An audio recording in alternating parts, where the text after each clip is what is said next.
मैं एक अनुभव बताना चाहता हूं। मैं जब भी मंत्री बना राज्य में या केंद्र में, मुझे गृह मंत्रालय ही मिला है। तो मेरे भाग्य में आंदोलनों से निपटना है, आतंकियों से भी निपटना है। तो कर्फ्यू का इंप्लीमेंटेशन कराना होता है। तो अहमदाबाद जैसे शहर में कम से कम 300 पुलिस की गाड़ी पर माइक लगाकर अनाउंसमेंट करना पड़ता है कि कल सुबह 8 बजे से कर्फ्यू इंपोज किया गया है, कोई घर के बाहर न निकले।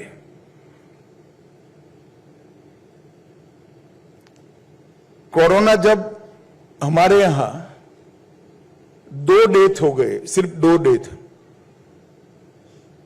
और पुणे की लेबोरेटरी ने सत्यापित कर दिया कि कोरोना है और ये तेजी से फैलेगा। इसका प्रेजेंटेशन भी मेरी ऑफिस में देकर गए।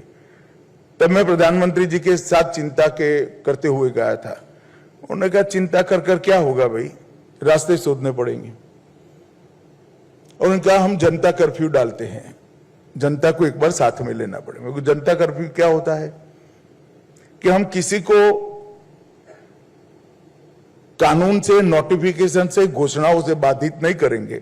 हम रिक्वेस्ट करें कि हमें प्रैक्टिस करनी पड़ेगी, कल सुबह 8 बजे से अगले दिन सुबह 8 बजे तक कोई घर के बाहर न निकले। मैंने कहा साहब आप ऐसा प्रयोग करने जा रहे हैं जो विफल ही होगा। इतनी सारी घोषणाओं के बाद भी लोग निकलते हैं, डेमोक्रेसी है। उनके प्रयास करते हैं। 8 बजे उन्होंने वायु प्रवचन किया। दूसरे दिन सुबह 8 बजे से रात को 8 बजे तक देश में पूरा रोड सुनसान था, कोई नहीं निकला। और तब इन्होंने उनकी टीम को भरोसे से कहा था कि लड़ाई हम जीत जाएंगे। अगर जनता लड़ने को तैयार है तो हमें कोई नहीं रोक सकता।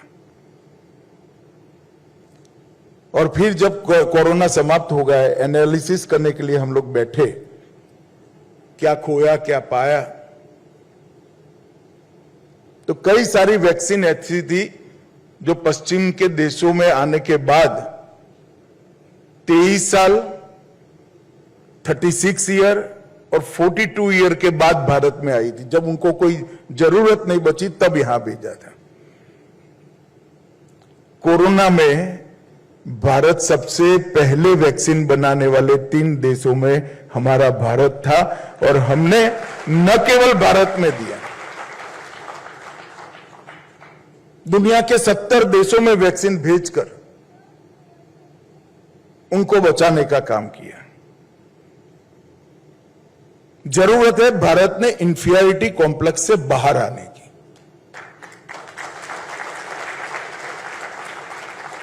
हमारे युवाओं की हौसला अफजाई करने की, हमारे युवाओं को उत्साह देने की कि हम कर सकते हैं।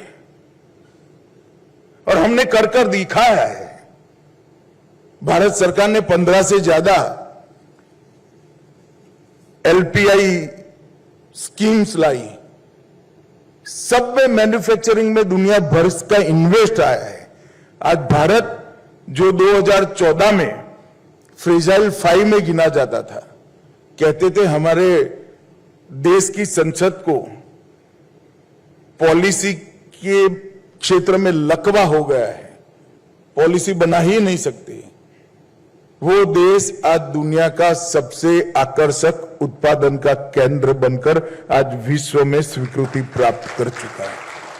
हमने नियमों को भी बदला, मानसिकता को भी बदला, पद्धतियों को भी बदला और रूल्स को भी बदला। और आज दुनिया भर की कंपनियां इन्वेस्ट करने के लिए भारत को ढूंढती हैं।